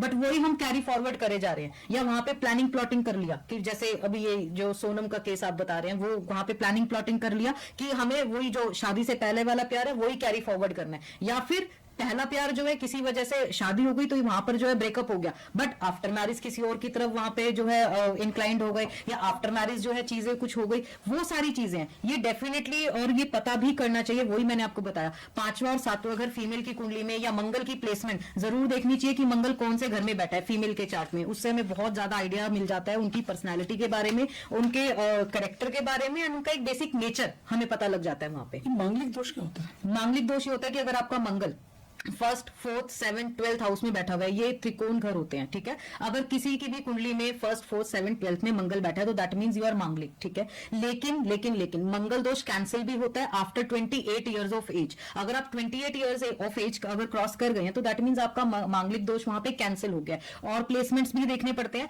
मांगलिक की शादी आप मांगलिक से ही कीजिए, क्योंकि मंगल बेसिकली क्या है ना, देखो मंगल ऐसा कोई ये एक कोई वो नहीं है, कोई छूत की बीमारी नहीं है मंगल की आपको मांगलिक दोष लग गया, नो। यहाँ पे बहुत ज्यादा मिथ क्रिएट कर दिया है। मांगलिक दोष का मतलब सिर्फ यह है कि आपका जो एक फायरी प्लैनेट है, मंगल एक बहुत अच्छा प्लैनेट है, बट आपकी फायरी एनर्जीज बहुत ज्यादा है, ठीक है। एंड आपको उस एनर्जीज को कैरी करने के लिए भी सामने वाला बंदा, जैसे लोहे को लोहा काटता है, जहर को जहर काटता है, तो आपकी एनर्जीज को हैंडल करने के लिए भी सामने वाला बंदा जो है मांगलिक होना चाहिए, ठीक है। अगर कोई बंदा मांगलिक है वो बहुत ज्यादा डोमिनेंट होगा, ठीक है। मैं ही सही हूं, अहम ब्रह्मास्मि, ठीक है, मैंने जो कह दिया बस वो ही सही है, ठीक है। बहुत ज्यादा दूसरों को दबाने का, ठीक है, एक अपने अंदर एम्बिशंस बहुत ज्यादा रहेंगे उनके, हर टाइम जो है कुछ ना कुछ करने का। एक वॉरियर, मंगल क्या होता है ना, बेसिकली एक वॉरियर है। वॉरियर क्या करता है, क्षत्रिय जो बोलते हैं बेसिकली, उनको अपनी जो एक जिंदगी ना, हर टाइम ये लगता है मेरी जिंदगी एक जंग है, ठीक है, चाहे नहीं भी है, तो वो उस तरीके से ही चीजों को अपनी लाइफ में वैसे ही प्रोसीड करते हैं। तो इसीलिए हम लोग बोलते हैं मांगलिक की शादी मांगलिक से कीजिए। एंड सबसे ज्यादा वो लोग अटेंशन सीकर होते हैं, मांगलिक वाले जो लोग होते हैं, उनको एक रिस्पेक्ट चाहिए, एक रिलेशन में, एक हर चीज में उनको जो है आप उनको अच्छा अच्छा बोलिए। अगर जहां पे आपने अच्छा नहीं बोला तो बस उनको लग गया बुरा वहां पर। तो ये सारी चीजें इसीलिए, क्योंकि मंगल अगर मंगल के साथ रहेगा ना तो वहां पे दोनों बैलेंस्ड एनर्जीज में रहेंगे। कभी भी एक मांगलिक की शादी नॉन मांगलिक से मत कीजिए, बनेगी ही नहीं आपस में। यही रीजन है, और कोई रीजन नहीं है इसका कि कोई मंगल से ना वो कर दिया तो जी कुछ और हो गया, नो। आप कोई भी जो है ये मिथ है, ठीक है, लेकिन इसका सिंपल सा लॉजिक यही है कि सेम एनर्जीज या सेम वाइब्रेशंस वाले बंदों की मैरिज कीजिए। डिफरेंट वाइब्रेशंस को जो है वहां पर मैच करेंगे तो डेफिनेटली वो वाइब मिलेगी ही नहीं, बस इतना सा ही लॉजिक है। आपके पास बहुत सारे कपल्स आते होंगे जी। तो कभी आपने इस तरह का फील किया कि मतलब कि ये जो प्रॉब्लम मुझे बता रहा है कि बिल्कुल ऐसा लग रहा है जैसे किसी मूवी का कोई सीन क्रिएट करने वाला हो, मतलब ऐसे रियल इंसिडेंट्स को शेयर कर सकते हैं? बिल्कुल। और सर रियल इंसिडेंट तो मतलब मेरे सारे क्लाइंट्स की अगर मैं बात करूं तो जो भी वो इंसिडेंट्स लेके आते हैं तो ऐसा लगता है मूवी का ही कोई सीन है या कुछ ऐसा है, क्योंकि आजकल सबने क्या करना है, अपनी लाइफ को मूवी से कनेक्ट कर दिया है, ठीक है, या अपनी लाइफ का कोई भी सीन है मूवी से जोड़ लिया। और आपने जो पूछा तो उसका एक छोटा सा जो है मैं वहां पे बताऊंगी। मेरी क्लाइंट थी, ठीक है, एंड वहां पर क्या हुआ, उनका जो है किसी के साथ रिलेशनशिप था, ठीक है, रिलेशनशिप हो गया, सारी चीजें, दोनों का बहुत अच्छा कमिटेड रिलेशनशिप था। बट वहां पे दिक्कत क्या आई कि लड़की की फैमिली ने, ठीक है, उनकी शादी कहीं और तय कर दी, ठीक है, वो शादी तय हो गई, घर वाले नहीं कन्विंस हुए, सब कुछ कर लिया दोनों ने, लेकिन कुछ भी करके लड़की की शादी हो गई घर वालों की मर्जी से, ठीक है। अब वो लड़का अकेला रह गया, अब वो क्या करे, but they are still connected, मैंने अभी जो बोला, ठीक है, अभी भी बातचीत हो रही है, हस्बैंड से शादी भी हो गई और बातचीत भी हो रही है। अब वो लड़का मेरे पास आ रहा है, मेरा तो क्लाइंट वही है ना, तो कि मैम अब उसको वापस कैसे लाया जाए। मैं, आर यू मैड, जब शादी हो गई तो उसको वापस क्यों लाना है? आपने ये मूवी देखी होगी धड़कन, ठीक है, मैं वही सीन एग्जैक्टली आपको बताऊंगी। धड़कन मूवी आई थी, ये सुनील शेट्टी की, जी, मैं तो बहुत छोटी थी तो सुनील शेट्टी जी की मूवी आई थी, ठीक है, उसमें वही उनकी शादी हो गई थी एंड उसको वापस ले जाना है। अब वो लड़के ने क्या किया, ठीक है, प्लानिंग्स प्लॉटिंग्स वही, ऑफ कोर्स मैंने जब वहां पे रिफ्यूज कर दिया, उन्होंने कुछ टाइम तक मुझसे कंसल्टेशंस लिया एंड देन ही वैनिश्ड, ठीक है, मतलब फिर वो नहीं, मेरे को नहीं पता। मैंने सोचा ठीक है अब लाइफ में आगे बढ़ गए होंगे या लाइफ में कुछ और हो गए होंगे। उन्होंने क्या किया, जो वो लड़की थी ना, वो उनके हस्बैंड थे, उसकी बहन, आप समझ रहे हैं, जैसे उसकी ननंद, समझ गए, उसको सेट कर लिया, ठीक है, उसको सेट कर लिया just to get close to him और क्लोज टू हर, एंड उनके साथ वहां पे अफेयर कर लिया, ठीक है, उनके साथ। अब वो जो उनकी ननंद थी ना, वो उसको इतना वो कर दिया कि वो लड़की बोलती है अपने घर में मैं शादी करूंगी तो इससे ही करूंगी, ठीक है, मेरे क्लाइंट से, वरना मैं नहीं करूंगी। उसका तो हो गया प्रॉब्लम सॉल्व। अब जब वो घर तक बात पहुंची, जो वो लड़की थी वो तो ऑफकोर्स जानती है उनको कि, तो वो देखा कि ये तो भाई ये क्या हो रहा है। उन्होंने बोला कि मैं तो ये सब ड्रामा कर रहा हूँ, ठीक है, just to get close to her, because I want you, I am not interested in your sister in law, और वो सब सारी चीजें। जब वो वहां पे लड़की जो है ना बहुत ज्यादा डर गई, देखो क्योंकि वो ऑलरेडी एक शादी कर चुकी है तो अपना घर बसा रही है, now she is loyal to husband, और वो वहां पर जो है शुरू में बातचीट करके वो खत्म हो गया, क्योंकि ऑब्वियसली फिर लाइफ आगे बढ़ती है। बट लड़का मूव ऑन नहीं हुआ, जैसे वो धड़कन मूवी में नहीं हुआ था, ठीक है, वो वहां पे उसको फॉलो करता रहा, एंड फिर वो वहां पे इतना सारा क्योस क्रिएट हो गया, सारी चीजें हो गई, मतलब वो जो है अब वो लड़की भी तो वहां पर जो है बहुत ज्यादा वो जो है ऑब्सेस्ड हो गई ना, जो उनकी ननद थी कि मैं तो इसी से करूंगी, उसको होप्स इतनी दे दी, उस लड़के ने। एंड अब क्या है, वो भी वहां पर फंस गया कि शादी जो है करना तो उससे चाह रहा था ना, जो वो उसकी ओरिजिनल वो थी, वो करनी अब उसकी ननद से पड़ेगी। बहुत सारा मेस क्रिएट हो गया। जब ये इतना सारा रायता फैला दिया, देन ही केम टू मी कि मैम अब मुझे बचाओ, अब मैं क्या करूं। मैंने कहा अब मैं कहां से बचाऊं, या जब सारी पिक्चर क्रिएट करने क्लाइमेक्स तुम मेरे पास लेके आए हो कि अब मैं क्या करूं। सो वहां पर जो है सबसे पहले जो है मैंने पूरी सिचुएशन को एनालाइज किया कि कैसे क्या है। पहले तो देखो ऑफ कोर्स मैंने उन्हें बहुत स्कोल्ड किया कि this is not the way, कोई मूवी नहीं चल रही, ये रियल लाइफ है। पिक्चर भी 3 घंटे की होती है, खत्म हो जाती है। वो धड़कन मूवी थी, ये कोई सच में कोई सीन नहीं है ऐसा।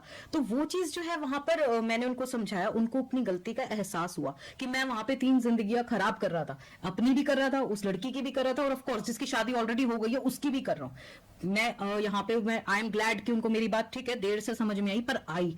अब उस सिचुएशन को ठीक कैसे करना है, सिचुएशन को ठीक ऐसे किया कि धीरे धीरे धीरे धीरे, मतलब अब उस लड़के को तो पहले ही उससे कोई अटैचमेंट नहीं थी उनकी सिस्टर इन लॉ से, उस लड़की को थी, उसको ठीक करना था बेसिकली। तो धीरे धीरे उनको समझाया, या जो चीजें है ना थोड़ा सा उनकी फैमिली ने, क्योंकि उस लड़की की वहां पर जो एक डिग्निटी थी, ठीक है ना, एक सैनिटी थी, जो ऑलरेडी शादी करके गई, वो भी तो प्रोटेक्ट करनी थी। वहां पर वो चीज खुलनी नहीं चाहिए कि ऑलरेडी जी ये तो इसका एक्स है, और वो सारी पिक्चर वहां पे क्रिएट हो रही है।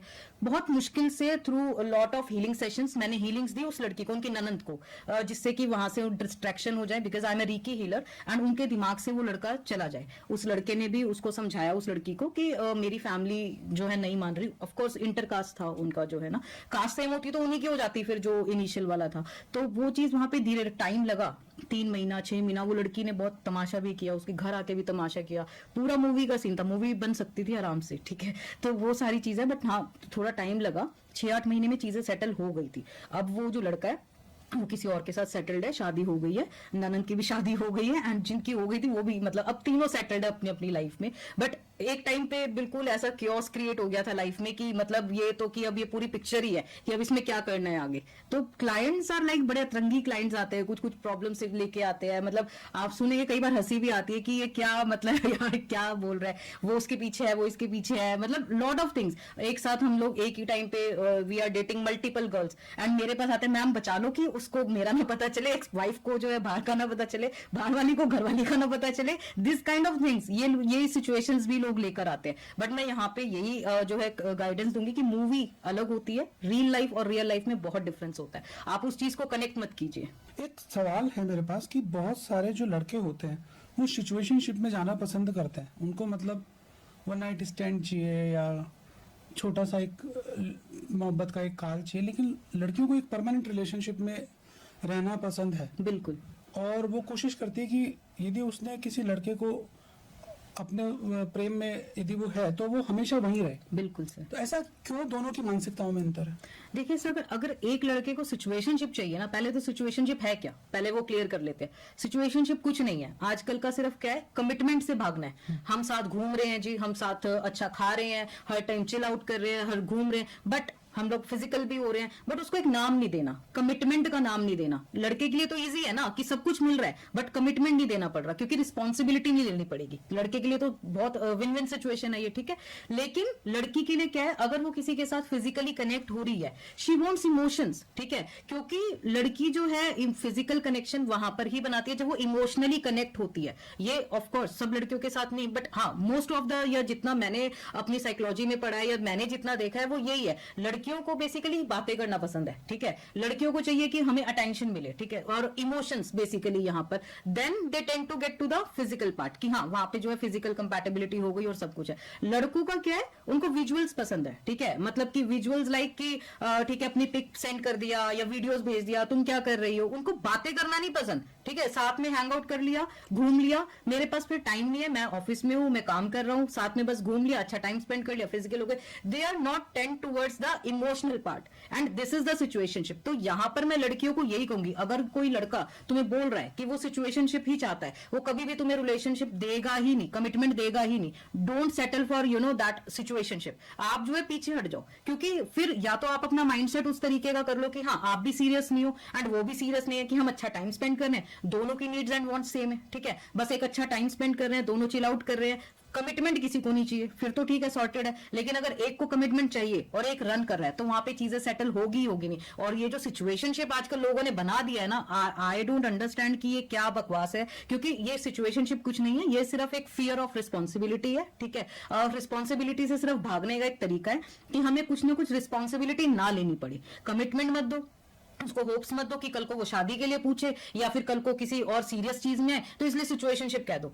चाहिए सब कुछ, घूमना भी चाहिए, फिरना भी चाहिए, साथ में घूम भी रहे हो, यहाँ पे फिजिकल भी चाहिए, सब कुछ चाहिए, बस एक रिलेशनशिप नहीं चाहिए, ठीक है, क्योंकि कमिटमेंट नहीं देना। तो ये सारी चीजें, तो लड़कियों को मैं यही बोलूंगी, आप उस लड़के के, क्योंकि जो बंदा आपको कमिटमेंट नहीं दे रहा या नहीं देगा, वो कभी भी रिलेशनशिप जो है ना, क्योंकि वो कभी रिस्पॉन्सिबिलिटी लेगा ही नहीं, वो ऐसे ही आपको घुमाता रहेगा। आप उसके साथ 6 महीना, साल, 2 साल, 3 साल इवन आप वो टाइम स्पेंड करते रहो, बस वो 3 साल बाद भी वही हो जहां पर आप शुरू दिन से खड़े हो, you are again back to square one, वहीं आप 3 साल बाद भी खड़े हो। अगर तो आप भी इस चीज के लिए ठीक हो कि हाँ मुझे भी यही सब चीजें, तो ठीक है, देन इट्स म्यूचुअल। बट अगर एक कमिटमेंट ढूंढ रहे हो या रिलेशनशिप ढूंढ रहे हो, तो don't get into that situationship. मेरा ये टेक है यहाँ पर। मैंने बहुत सारे लड़कों को, या आजकल एक नया ट्रेंड चल रहा है कि एक लड़का जो है वो अपने से उम्र से 5-7 साल, और ऐसे मेरे पास बहुत सारे पेशेंट्स भी हैं जो मतलब महिलाओं में जो आंटियां हैं या इन लोगों के साथ रिलेशनशिप में जा रहे हैं, तो इसका क्या रीजन हो सकता है? ये एक बहुत ज्यादा जो है आपने अच्छा सवाल पूछा, एंड इस पे मैं बिल्कुल बताना चाहूंगी, क्योंकि मेरे पास भी इसी तरीके के क्लाइंट्स हैं।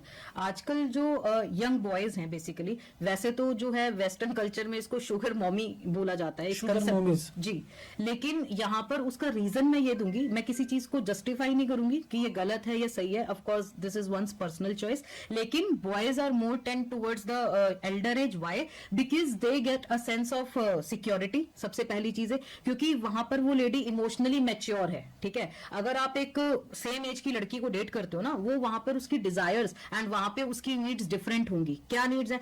भाई तू मेरे को बार बार टेक्स्ट कर, ठीक है, बार बार मैसेज करके, वो गुड मॉर्निंग, वो बच्चे जैसे करते हैं, good morning, good evening, good night, वो सारी चीजें। बट अगर आप एक उम्र से बड़ी जो है फीमेल को डेट कर रहे हो, वो गुड मॉर्निंग, गुड नाइट नहीं करेगी, वो उतना ही टाइम देगी ना, because she has other works to do. तो वो वहां पे एक इमोशनल सेंस ऑफ सिक्योरिटी आपको एक मिलती है, ठीक है। एक जो है मैं कहूंगी कंफर्ट लेवल, और दूसरा वहां पे कमिटमेंट, क्योंकि अगर वो ऑलरेडी मैरिड है, ठीक है, एंड तो ऑब्वियसली कमिटमेंट का तो कोई इशू है ही नहीं, एंड लड़के को तो वहां फेवर्स भी मिल गए, ठीक है। एंड मुझे एक रीजन यहाँ पर यह भी लगता है कि कहीं ना कहीं फाइनेंशियली जो लड़के होते हैं ना at that age, if you are in 20s you are financially struggling, but if you are dating a woman who is mature than you, who is elder than you, then definitely she is more financially stable than you.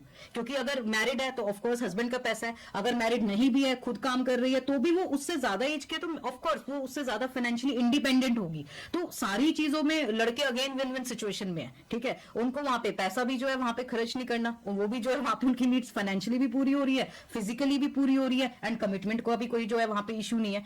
तो इस चीज को मैं promote नहीं करूंगी यहाँ पे, I don't promote this thing, but of course it's a personal choice, ठीक है। ये एक पर्सनल चॉइस के ऊपर है कि आप किस उसमें, मैं ये यहाँ पे जो है कि मानती हूँ कि आप जो है कोई भी अगर शुगर डैडी है या शुगर मम्मी है या जो भी है, पहली चीज तो ये मतलब I don't prefer this type of things, Indian culture, या it's not Indian culture, and मैं ये सब चीजों के फेवर में भी नहीं हूँ। बट अगर आप दोनों उस चीज से हैप्पी हैं, आप जो है शुगर मम्मी भी हैप्पी है, या जो भी उस लड़की जो है फीमेल है, उनको भी वो जो भी चीजें चाहिए वो मिल रही हैं, तो ठीक है, देन मतलब म्यूचुअली, बिना किसी का हार्म करे या बिना किसी का नुकसान करे, if they both are happy in this type of thing, then it's okay.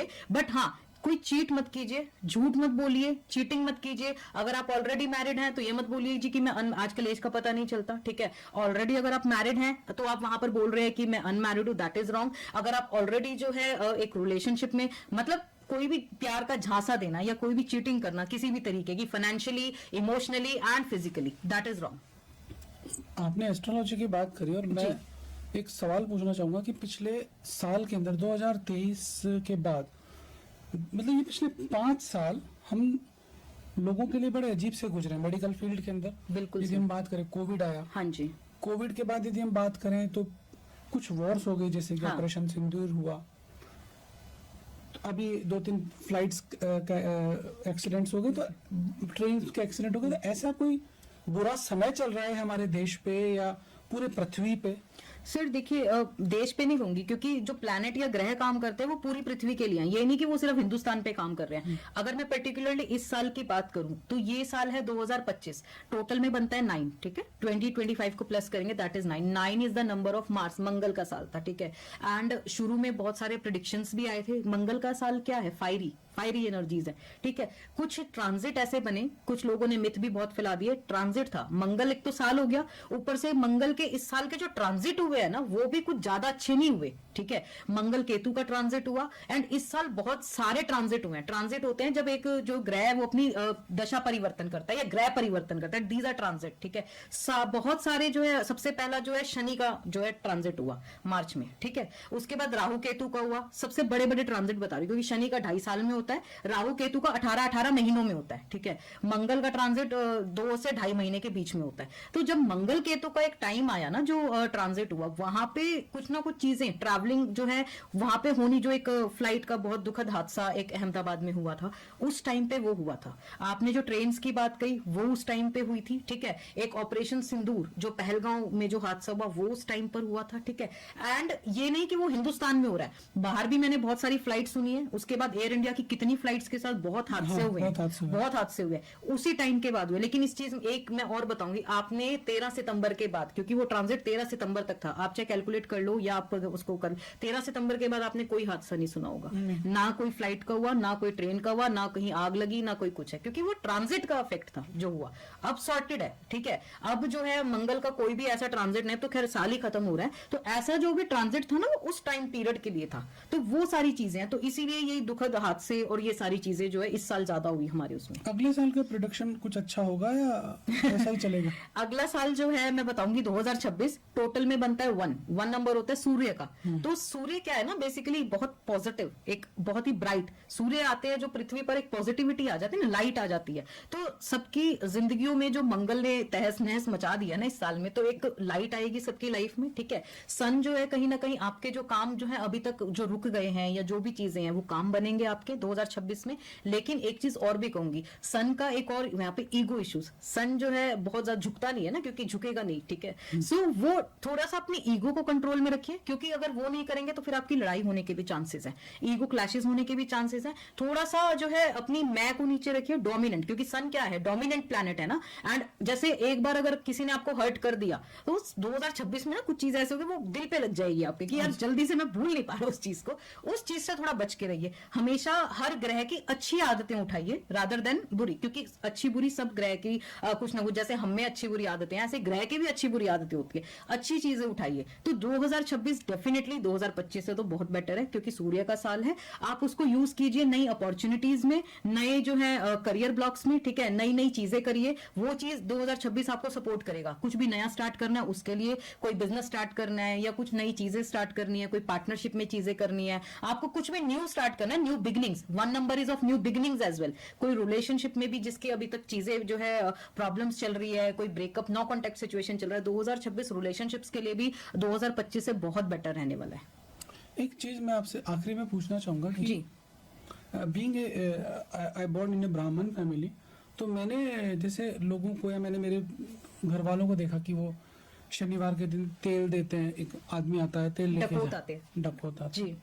गुरुवार के दिन गायों को चारा खिलाते हैं, बिल्कुल, ठीक है ना। मंगलवार के दिन हनुमान जी के जाके चने और गुड़ का भोग लगाते हैं। ठीक है, मेरे पिताजी को मैंने देखा कि वो हमेशा सूर्य को जल देते हैं, बिल्कुल। ठीक है। तो क्या इन सब चीजों से हमारे ग्रहों पे फर्क पड़ता है? 100% पड़ता है, क्योंकि ये जो सारी चीजें आपने बताई ना, अब जैसे आपने बोला शनिवार को तेल दान, मैं भी करती हूँ, because I am a duty of Shanidev, मैं कर्मा में बिलीव करती हूँ। तो कल ही शनिवार था, इनफैक्ट मैं हर शनिवार जाती हूँ। ऑफ कोर्स कोई शनिवार स्किप हो जाता है, बट मैं शनिवार जाती हूँ, वहां पे शनि मंदिर जाती हूँ, जो है शनि देव, क्योंकि आजकल क्या है ना, हम लोग अपने कर्मास को ही तो ठीक करना है, कर्म को ही ठीक करना है। शनि एक ऐसा प्लैनेट है ना जो न्यायदाता, जो हम लोग बोलते हैं, अगर आपके कर्मा ठीक नहीं है ना तो लाइफ में कुछ भी ठीक नहीं है। एंड शनि देव कर्मदाता है। शनि की 7.5 लग गई, ढैया लग गई, या शनि में कुछ भी आपने जो भी कोई गलत कर्म किया, आपको उसका रिजल्ट ट्रस्ट में यही यही मिलता है। मैंने खुद देखा है, मैंने खुद जो है एक्सपीरियंस किया है अपने नियर एंड डियर वंस में। अगर आप जो है किसी भी फीमेल को हर्ट कर रहे हो, साढ़े साती लगी हुई है, कुछ भी है, शनि क्या करता है ना, आपको आईना दिखा देता है बेसिकली। तो यहाँ पे अपने कर्मास को ठीक करना बहुत जरूरी है। And coming to your question, बिल्कुल इन छोटी छोटी रेमेडीज हैं, ये छोटी छोटी रेमेडीज है ना। आपने गुड़ चने खिला दे, क्या लग गया आपका, उसमें कुछ नहीं लगा। आपने अगर वो तेल जरा सा दान भी कर दिया, उसमें कोई बहुत लंबा चौड़ा तो कुछ भी नहीं है। एंड अगर आपने थर्सडे को कुछ हल्दी का दान कर दिया, या फिर आपने कुछ वो कर दिया, दीज आर स्मॉल स्मॉल, लेकिन उतनी छोटी छोटी मगर मोटी बातें। ये छोटी छोटी चीजें आपको रिजल्ट्स बहुत बड़े देती है लाइफ में। आपके प्लैनेट्स, मैंने अभी आपको बोला ना कि जैसे सपोज आपका शनि, मैं इसी के लिए बात करती हूँ, आपकी शनि की साढ़े साती चल रही है, ठीक है। साढ़े साती में जो उसका बुरा इफेक्ट है वो मिलेगा ही मिलेगा, वो खत्म नहीं होगा। लेकिन अगर आप अपने मदर फादर के जो है पैर छू रहे हैं डेली, फीट्स टच कर रहे हैं, शनि की रेमेडीज ये होती है कि अगर जो आपके घर में मेड्स होते हैं, सर्वेंट होते हैं, लेबर्स होते हैं, उनको कोई फ्राइड फूड खिला रहे हो, उनसे रिस्पेक्ट से बात कर रहे हो, उसका अफेक्ट कम हो जाता है। जितना जो है होता है ना कि आपने देखा होगा कि वो जो जितनी सजा मिलनी होती है उसका कम हो जाता है, उसका अफेक्ट बहुत कम हो जाता है। अगर आप शनि मंदिर जाते हो, शनि के मंत्र करते हो, शनि की पूजा करते हो, तो जो साढ़े साती वाला एक बहुत टफ पीरियड निकलना होता है वो इजीली निकल जाता है। एंड शनि एक ऐसा प्लैनेट है जो साढ़े साती जब उसकी कंप्लीट हो जाती है, वो आपको कुछ बहुत बड़ा देके जाता है। Shani is a very slow planet, लेकिन कंसिस्टेंट है, ठीक है। आपने देखा होगा कि किसी को फेम जो है ना रातों रात मिल जाती है, आपने देखा होगा उसका डाउनफॉल भी रातों रात ही हो जाता है। That is of because of Rahu. Rahu जो एक मायावी प्लैनेट है, आपको तुरंत चढ़ा देता है फिर तुरंत गिरा भी देता है। शनि आपको सक्सेस देता है धीरे धीरे, बहुत बार फेल कराएगा, बहुत आपको तोड़ेगा, कंसिस्टेंसी वहां पे नहीं रहेगी, लेकिन वो फेम है ना आपकी लाइफ टाइम रहेगी, कंसिस्टेंट रहेगी। ये नहीं कि आप जो है फिर उसमें डाउनफॉल आ रहा है कुछ है, लेकिन मेहनत आपको बहुत करनी पड़ेगी, कंसिस्टेंट। शनि मेहनत करवाता है आपसे, और वो चीज एक बहुत अच्छी है कि आप उसमें कितनी मेहनत करते हो, कितने चैलेंजेस उसको फेस करते हो, वो सारी चीजें हैं इसके अंदर। मतलब शनि आपको रगड़ेगा बहुत ज्यादा, बहुत ज्यादा। फिर रगड़ रगड़ के आपके वो कहते हैं ना कि बिल्कुल हीरा। मैंने खुद जो है, मैं आपको ये बताऊंगी, मैंने देखा है, मतलब ये नहीं कि मैं आपको कोई सुनी सुनाई बात बता रही हूँ, आई हैव सीन। मतलब मैं आपको एक चीज बताऊं कि किसी की सैटर्न की जो है साढ़े साती चल रही थी, एंड मतलब ये थोड़ा सा वैसे ही है कि उसमें जो है उन्होंने कुछ गलत किया मेरे साथ, ठीक है। आप बिलीव नहीं करोगे, within a time frame of 3 to 4 months that person came into my feets and apologize कि मैंने गलत किया, मुझसे बहुत बड़ी गलती हो गई। क्योंकि आप अगर किसी को हर्ट कर रहे हो, ठीक है, आप अगर शनि की साढ़े साती में जबरदस्ती किसी को हर्ट कर रहे हो, इतना ज्यादा किसी की बददुआ मत लो। मतलब मेरा जो है ना, इसीलिए मैंने आपको बोला कि आप अपने कर्मास ठीक करो, क्योंकि शनि एक ऐसा ग्रह है, वो शनि देव में इतनी पावर है ना, मैं लिटरली आपको बताऊं कि 1 मिनट में आपको राजा से रंक एंड रंक से राजा आपको बना सकते हैं। 1 मिनट में, 1 मिनट में आपको बिल्कुल अकेला कर देंगे, ठीक है। घर वाले तक साथ छोड़ देते हैं, मैंने देखा है, देखी वाली बात बता रही हूँ। आपका पैसा, बैंक बैलेंस, जिसपे आप जो प्राउड था ना, आपको जिसपे घमंड था, जीरो। आप कहोगे मेरे बैंक अकाउंट में तो 100 CR पड़े थे, ये क्या हो गया। शनि में इतनी पावर है, शनि में इतनी पावर है कि मतलब वो कुछ भी कर सकते हैं literally. And that's why I am a deity of Shani Dev कि आप अपने कर्मास ठीक करो। मैं अपने क्लाइंट्स को भी यही सजेस्ट करती हूँ, आप अपने कर्म ठीक कीजिए। कर्म में कोई आजकल जो आप देखते होगे कि किसी का पैसा खा लिया, आप अपने कर्म इतने, क्योंकि वो पैसा जब निकलेगा ना, ये जरूरी नहीं है कि वो आपसे निकलेगा, आपके बच्चों से भी निकल सकता है, उसकी कीमत आपके पेरेंट्स को भी चुकानी पड़ सकती है, और वो कैसे निकलेगा ना, वो बहुत भयानक है। वो सारी चीजें हैं, तो किसी को धोखा मत दीजिए। ये आजकल जो चीटिंग करते हैं या ये सारी चीजें, तब तो कर ली, मतलब वही है ना, कौन देख रहा है। लेकिन जब उसका कर्मा मिलता है ना, then you will come to know कि कैसे मिल रहा है या क्या चीज जो है हमने करी थी। मतलब शनि में बहुत पावर है, and I have seen that thing, I have seen that power. मतलब मेरे साथ तो जो भी गलत करता है, I don't know, and God grace है, उसका जवाब वो देता है, मतलब मुझे देने की जरूरत नहीं पड़ती, एंड मिलता है, मतलब ट्रस्ट मी। और उसमें टाइम भी कोई ज्यादा नहीं है, 3 to 6 months में, मतलब that person came to me, मुझसे गलती हो गई। तो Shani is a very very powerful planet. आप शनि की जो है जितनी रेमेडीज हो सके वो कीजिए, अपने कर्मास को ठीक कीजिए। काल भैरव की जो पूजा होती हाँ जी, है, हाँ जी, इसका क्या सिग्निफिकेंस है एस्ट्रोलॉजी? इसका बहुत बड़ा सिग्निफिकेंस है। काल भैरव की पूजा बेसिकली राहु ग्रह को कंट्रोल करने के लिए होती है। जिसकी भी राहु की महादशा चल रही हो, ठीक है, उसको काल भैरव अष्टकम चैंट करना ही करना चाहिए, ट्वाइस इन अ डे। काल भैरव अष्टकम यूट्यूब पे बहुत इजीली मिल जाता है। एंड किसी का अगर राहु बहुत ज्यादा खराब है, या बहुत ज्यादा जो है राहु डेबिलिटेटेड है, या फिर जो है कंबस्ट स्टेट में है, तो तीक्ष्ण काल भैरव अष्टकम, ये अलग अलग होते हैं। एक होता है नॉर्मल काल भैरव अष्टकम, एक होता है तीक्ष्ण तीक्ष्ण काल भैरव अष्टकम। तो तीक्ष्ण काल Bhairav Ashtakam is a very fiery form of Shiva basically. वो चीज आप कीजिए, क्योंकि काल भैरव जो ये राहु है ना, that is controlled by Shiva, very fiery form of. या फिर जो है दुर्गा माता, दुर्गा सप्तशती का पाठ कर लीजिए, एंड जो है वहां पे दुर्गा जो कवच होता है, दुर्गा कवच बेसिकली वो कर लीजिए। क्योंकि राहु एक ऐसा प्लैनेट है ना, इतना ज्यादा इल्यूजन आपके दिमाग में, Rahu is a planet of illusion, आप कहीं सेटिस्फाई नहीं होने देता। राहु का जो दिमाग है ना 24/7 चलता रहता है, मतलब क्योंकि Rahu is only the head not the body, सिर्फ ये राहु इतना ही है। दिमाग से सिर्फ उसका काम क्या है, दिमाग से सोचना, बंदे का दिमाग ब्लॉक कर देता है। आपने देखा होगा ये क्राइम्स क्यों हो रहे हैं। ये सोनम जो है, क्या आपको क्या लगता है वो लड़की पढ़ी लिखी नहीं है? पढ़ी लिखी है वो लड़की, लेकिन क्या कर दिया उसने?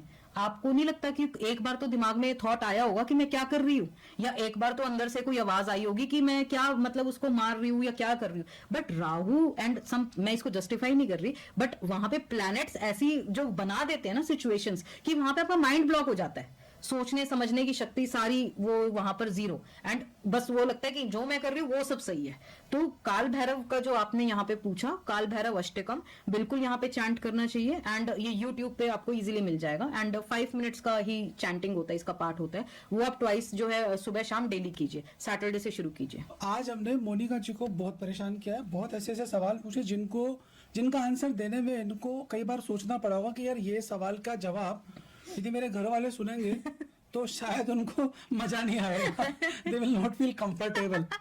क्योंकि कुछ सवाल ऐसे थे जो हमने कुछ अंतरंग सवाल पूछ लिए, तो बड़ा मजा आया। अब यदि आप लोगों के कुछ ऐसे सवाल हैं जो मैं नहीं पूछ पाया, तो इस पॉडकास्ट के बाद में आप ये सारे सवाल इनसे पूछ सकते हैं। इनकी सारी डिटेल्स मैं डाल दूंगा अपने पॉडकास्ट के अंदर, तो आप इनसे डायरेक्ट कनेक्ट कर सकते हैं। So sir thank you so very much, बहुत अच्छा लगा आपके चैनल पे आके, एंड इतनी सारी बातें करी, मुझे बहुत कुछ सीखने को मिला। आपने बहुत सारी बीच में मुझे बहुत सारी इन्फॉर्मेशन अननोइंगली, वैसे तो अगर मैं एज अ पेशेंट आती तो आप चार्ज करते, बट फ्री में यहाँ पे मिल गई। सो बहुत सारी चीजें और एक गाइडेंस जो कि मैं आगे अपने क्लाइंट्स को दे सकूं, बहुत अच्छी अच्छी बातें की, बहुत अच्छा मुझे एक वो लगा। एंड जो यहाँ की एक मैं आपको बोलूंगी हमारे इस पॉडकास्ट की जो एक यूएसपी है ना, वो ये, एंड वही मैंने दोबारा भी बता रही हूँ कि आप एक being a doctor and I am being a astrologer, so this is a basically a very weird combination in a podcast, and I don't think कि पहले ये मैंने कोई ऐसा पॉडकास्ट देखा है या मैंने कोई ऐसा पॉडकास्ट की कोई वो करी है। तो ये बहुत अच्छी चीजें जो है हमने आज बात करी,